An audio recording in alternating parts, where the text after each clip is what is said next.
Hi, everybody. I'm Cindy Hounsell, the Executive Director of the National Credit Union Foundation, and I'm delighted to be hosting another of our Field Notes interviews today with Cindy Hounsell, who is the President of WISER, the Women's Institute for a Secure Retirement. Welcome, Cindy. It's great to have you join me today. Thank you so much. It's great to be here with you. Yeah, so you and I met probably about 6 months ago now during the pandemic, and CUNA Mutual Group was kind enough to introduce us, and we've had some great conversations about WISER does. And so really what I'd love to start with is have you tell our audience about WISER for those who have not heard about it before, what it is, what you do, and who do you help? Okay.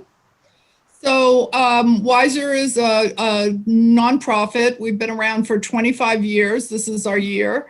And what we try to do is we provide opportunities for women to, improve their economic security. And so we support all sorts of people that are like doing that work. So we have a lot of wonderful partners.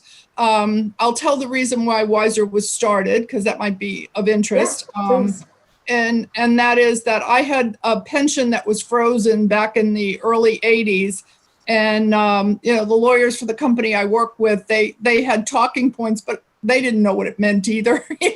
Nobody really, that was one of the first frozen, big company pensions. So somebody finally said to me from the company, nobody understands this stuff. It's complicated. All you need to know is you need to find another job and, get a new pension because this one's frozen.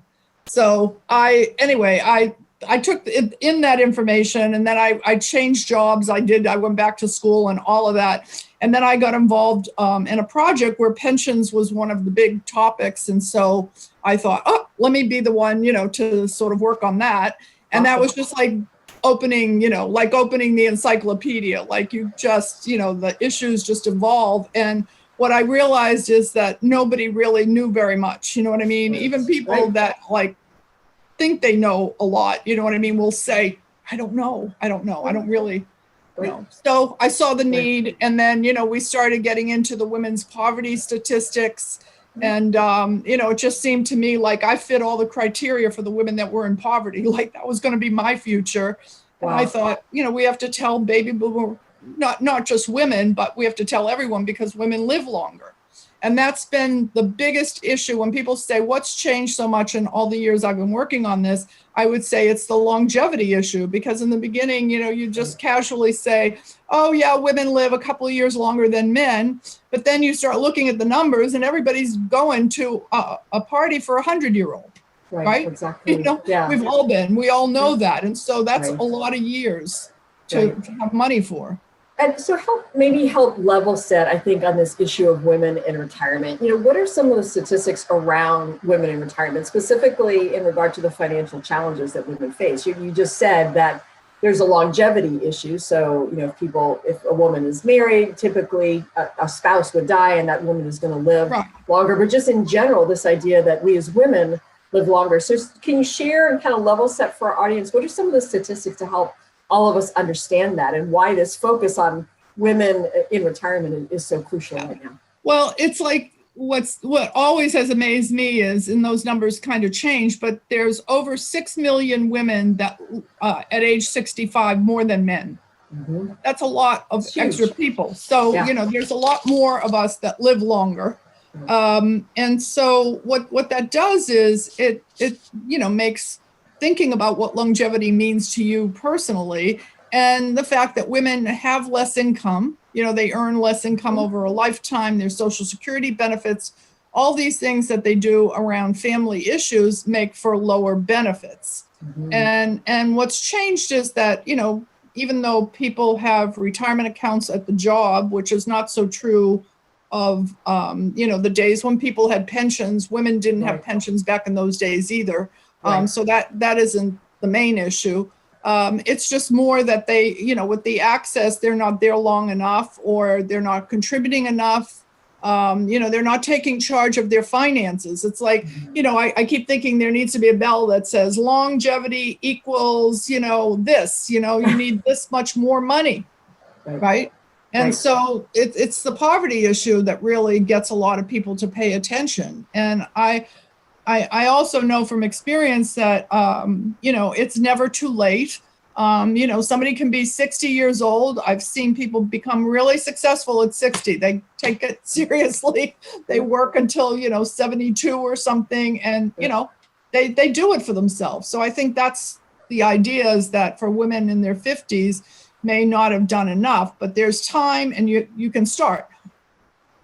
That's a great part of the conversation, because I think, there are a couple things here, and maybe we don't think of them as often, but we certainly think probably of my mom's generation, having maybe not being in control of the finances of the household, or not being involved. It doesn't necessarily mean control, but not being involved in the finances of the household mutually with a partner, with a husband, a spouse. And then probably the generation before her, where women didn't do anything with the finances, and then are left upon a spouse's death with just this sort of horror on their face with, I don't even know where to start with my finances. So Wiser has this great suite of resources, particularly for women over the age of 50. And I think as we think about credit unions, who is our audience, financial institutions, credit unions, what are the resources that Wiser has that credit unions can tap into to really help maybe their own employees of that age, but also their members really think about how they achieve financial security as they go into their later years? What are some of the resources that you would point credit unions to that Wiser offers? I mean, we have a lot of ways to get started to, what women need to do that tell you, like, I can start saying them if you want. Yeah, please. No, please. It'd be helpful to list them out. Yeah. Yeah. Sign up for your Social Security account, like my Social Security account, because the statement used to be mailed out, and it's mailed out randomly to different people, like a touchstone at age 60. But you need to follow up, make sure that your earnings are being recorded properly, and that a benefit, what that might be, and what your spouse's benefit. And now the Social Security website that keeps improving all the time. So when they have newer calculators that they're really excited about. So especially for women, will show, like, if you were married, what your benefit would be on your spouse's as compared to yours. Mm-hmm. So all of that is good. And I feel like I wish every employer would push that kind of information. Just get people to do that, because it once you start, that's a step. You're already kind of on the road to your, to your financial journey. You're looking at Social Security, you're keeping track. That's going to be a part of your benefit. And then the same thing even with Medicare, because Medicare is complicated. Anyone who, and I'm sure practically every boomer in America has been taking care of a parent or someone along the way. And those rules now, because the full retirement age, people are not even aware of what Social Security's full retirement age is. Right now, it's 66. It's going up by when the boomers start turning 62. Not the boomers, but the next generation. Then it will be, the full retirement age will be 67. Right. So that's my generation. Yeah. Gen X. That's Gen X. So this causes a lot of confusion, because people don't know their age. So and if you go on and do your account, you're going to know that. And then Medicare is 65, and it's always been 65. And I'll have, I have a neighbor who came up to me, and he said very knowingly, no, all that stuff you're talking about, you don't have to do it till you're 66. I said, no, say it. Social Security and Medicare are not aligned at the moment, because anyway, you get a big penalty for life if you don't sign up for Medicare on time. So that's something everybody needs to know when, just before I turn 65, because that will cost you for the rest of your days, which is a lot of people having that problem. Well, and which affects obviously the monthly income that you have and the monthly expectation of your benefits, and then what that does in terms of how you lead your life and what you can do. You touched upon. Go ahead. Oh, no, I was going to say, and that's the other thing. It's where is your money coming from? And when people talk about that, there's only really three places. Maybe you'll inherit some money, or maybe you'll win the lottery. Those are things one never knows. But it comes from Social Security, an employer pension, and your personal savings. So if you're not doing those 3 steps, if you don't know about your Social Security, you don't have a 401k at work that you're contributing to, you know, you're behind. And so you need to do something about that. Right.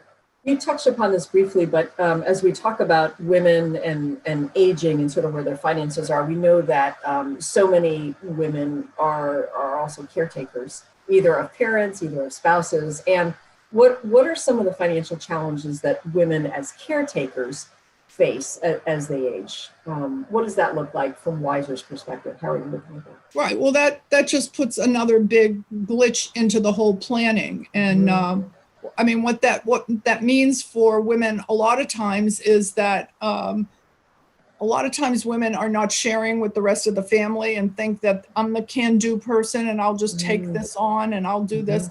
And that's one of the biggest issues, is that if you have siblings in your family, you need to sit down with them, talk about the care for the parent, you know, where the money is.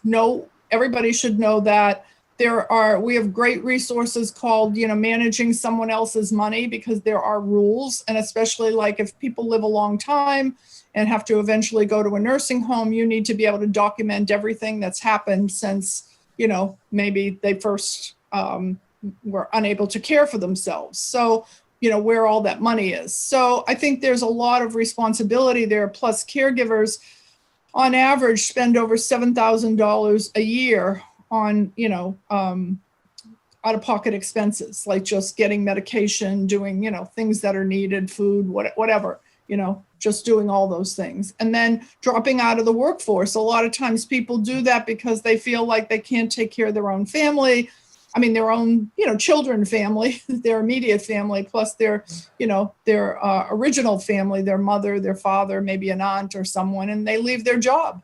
And then without thinking about the repercussions of all of that. So that happens a lot. And it's understandable because it's overwhelming, you know, to try to have a full-time job or even a part-time job and then take care of all of these other things. It's just, that's why so many women are dropping out right now with the pandemic. Right. Yeah. It's such a hard, you know, sort of set of circumstances to think about, particularly for women. I mean, women for the most part are doers, as you know, we think that we can do anything and we keep taking on things. And, you know, eventually sometimes the bridge collapses under its own weight because it's so much. But particularly in the caregiving sort of sector, or as we think about credit union members who are caregivers, again, from a credit union perspective, what advice or what would you say to financial institutions I'm not sure if it's recognizing the signs, Cindy, or how do you kind of have the conversation to have the credit union be able to help members that are really facing all of those challenges? What does that look like and sound like? Because we know, first of all, that people don't like to talk about money. It's shameful. And when you're under all of that burden, how do we help arm credit union, financial institution people with either words they can use or something to help them kind of bring this out of a member so that the credit union can be there for the member? Any advice or any thoughts on that?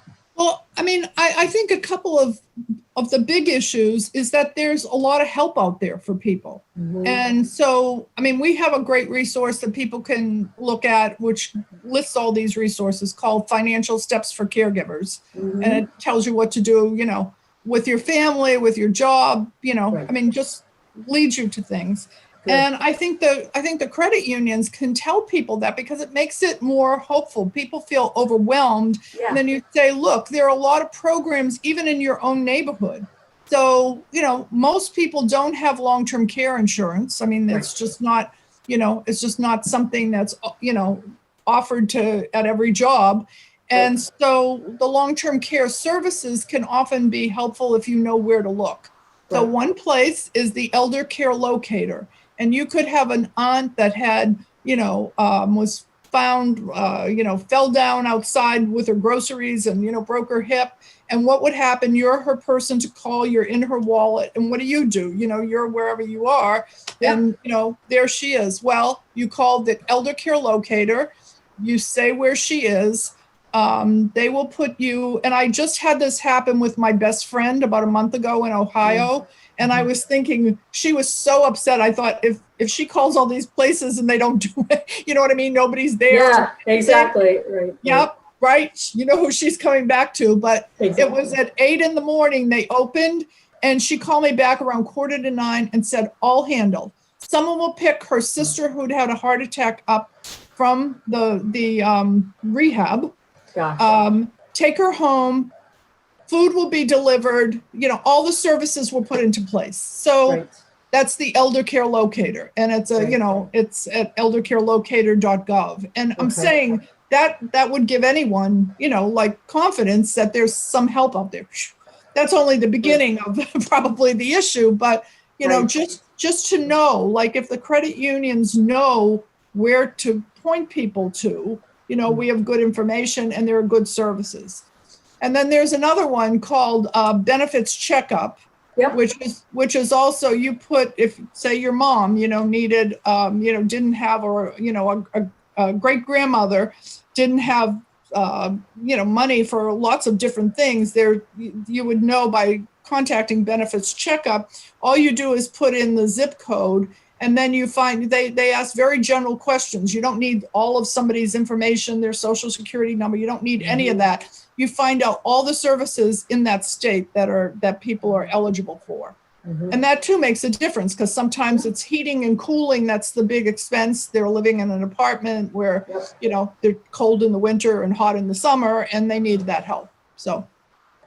No, those are fabulous resources. And I think I'll ask, and I'll have to ask it because obviously I'm an attorney, that Wiser also has really great resources in terms of helping people think through, or at least seek the advice from an estate planning perspective. So we talk about caregivers and the need for a power of attorney to be able to manage somebody's finance, or of an advanced medical directive in terms of care and sort of what. So I'm guessing that Wiser also has those resources listed to help people walk through what can be fairly complex, but which is so necessary in order to have the ability to care for the ones you love. So is that accurate, that you've got resources?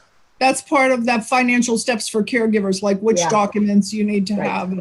And we often advise people to go to the state website, and you can do that by Googling, but that would be another thing, since you're all in Wisconsin here, that somebody could send out that information and say, going to the state websites is where you get really good information. And you often get the directive that you need in particular, because there are different rules for every state. Absolutely. So, and all of our credit unions, are in each state. So we've got credit unions across the country. So that, but being mindful that they have to look into their own state for what that looks like. That's great. Well, Cindy, this has been great. And where should we send people to see this information? What's your website? Where can they get Wiser's information to then hopefully connect to their credit union and also to their members? Where should they go? Yes. So the website is wiserwomen.org. And that's plural, Wiser Women. And the other thing, people can, if they can't find what they're looking for, people usually find the website pretty easy to use to get the resources they're looking for. But you can write to us at info@wiserwomen.org, and someone will respond to you. And we have, experts in Social Security in a number of different areas, housing. So great. Basic financial, issues. That's awesome. No, that's great. So I think for credit unions, just knowing that you all are a resource and that you have aggregated and compiled all of these resources to help people, but mostly women manage their finances as they age and as they face a variety of financial challenges, I think is a great starting point for credit unions to be able to refer. So I can't thank you enough for spending some time with us and sharing the great resources that you have, and look forward to, as part of the video, we'll obviously include a lot of these resources in the written part of this, so people can just go directly to the Wiser Women website and see these. So thanks for sharing your expertise, Cindy. Thank you. And again, congratulations on all the great work. Look forward to seeing more from you all. So thank you so much. All right. Thank you for having me. You're welcome.